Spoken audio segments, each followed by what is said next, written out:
Hi. Hello. నమస్తే. మొత్తానికి 'మోహన్ లాల్' గారి 'ఎంపురన్' మూవీ ఇప్పుడే చూడడం జరిగింది. మరి మూవీ ఎలా ఉందో చెప్పాలంటే నాకంతగా ఏమి అనిపించలేదు గైస్. మూవీ అయితే చాలా గ్రాండ్ విజువల్స్‌తో వచ్చిన స్టోరీ టెల్లింగ్ మాత్రం ముందు పార్ట్ రేంజ్‌లో లేదని చెప్పుకోవాలి. మరి ఇలా ఎందుకు అనిపించిందో మనం ఇన్ డెప్త్ రివ్యూలో మాట్లాడుకుందాం. రివ్యూలోకి వెళ్లే ముందు ఒక చిన్న రిక్వెస్ట్. మీరు ఫస్ట్ టైం గనక మన ఛానెల్‌ని చూస్తుంటే వెంటనే సబ్స్క్రైబ్ చేసుకోండి. అప్పుడే మన కంటెంట్‌ని మిస్ అవ్వకుండా ఉంటారు. ముందుగా పాజిటివ్స్ గురించి మాట్లాడుకుందాం. ఈ మూవీకి బిగ్గెస్ట్ స్ట్రెంగ్త్ మోహన్ లాల్ గారి పర్ఫార్మెన్స్ అని చెప్పుకోవాలి.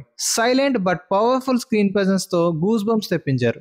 ఆల్రెడీ ఫస్ట్ పార్ట్ లో చూసినట్టే పృథ్వీరాజ్ తన క్యారెక్టర్ ని చాలా బాగా రాసుకున్నారు. And coming to direction style Hollywood range లో ఉందనే చెప్పుకోవాలి. ప్రతి సీను ప్రతి షాట్ చాలా గ్రాండ్ గా విజువల్లీ స్టన్నింగ్ గా ఉన్నాయి. మంజు వారియర్ తన రోల్లో స్ట్రాంగ్ ప్రెజెన్స్ ఇచ్చారు. సపోర్టింగ్ క్యాస్ట్ తన పర్ఫార్మెన్స్ స్టాండర్డ్ అవుతుంది. Now coming to negatives. Lucifer లాంటి గ్రిప్పింగ్ స్క్రీన్ ప్లే ఈ L2లో ఎక్కడ మనకు కనిపించదు. క్యారెక్టర్ ఎలివేషన్స్ బాగానే ఉన్నా ప్లాట్లో డెప్త్ మిస్ అయింది. మూవీలో చాలా సీన్స్ ని డ్రాగ్ చేశారు. మెయిన్లీ ఫస్ట్ హాఫ్ అయినప్పటికీ ఏంట్రా ఇంత లెంత్ ఉంది అనే ఫీల్ డెఫినెట్లీ ఆడియన్స్ లో కలుగుతుంది.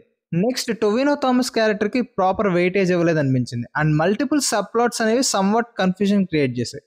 ఇది గైస్ నా సైడ్ నుండి రివ్యూ. మరి మూవీకి వెళ్ళాలంటే ఆ stunning visuals and Mohan Lal గారి కోసం వెళ్ళొచ్చు, కానీ లూసిఫర్ రేంజ్ అయితే ఎక్స్పెక్ట్ చేయకండి. అండ్ ఫైనల్లీ ఈ మూవీకి నేను ఇచ్చే రేటింగ్ 2.75/5.